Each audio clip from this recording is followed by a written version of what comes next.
Hutchins looks at a movie. The Soloist is based on a true story, and yet it comes across as if the filmmakers weren't exactly sure where they wanted the focus to be.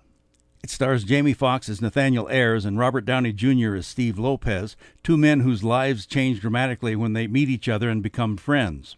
Lopez is a columnist for the Los Angeles Times, and one day he encounters Ayers in a park playing beautiful music on a violin that has only 2 strings. Lopez thinks that Ayers could be the subject of an interesting column, writing "Violin Guy" in his notebook for ideas, and he begins finding out all he can about this homeless man with amazing musical talent.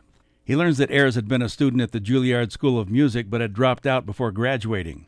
And when he tracks down the sister of Ayers in Cleveland, she asks him why he is interested in her brother, and Lopez says, "Everyone has a story, and it's interesting."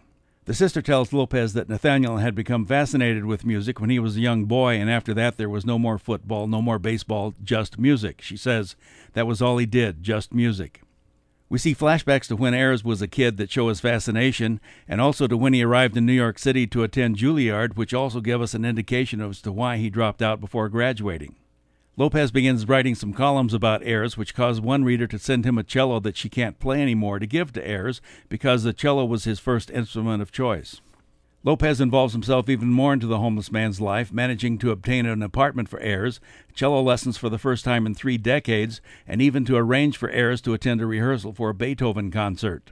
However, things don't always go the way Lopez plans them, and the relationship between Ayers and Lopez takes a turn for the worse. Because we see so many details of Lopez's life at home and at the office, we begin to wonder if the filmmakers wanted to tell the story about Lopez or about Ayers. The Soloist is good, but could have been better. I'm Dan Culberson, and this is Hot Shots.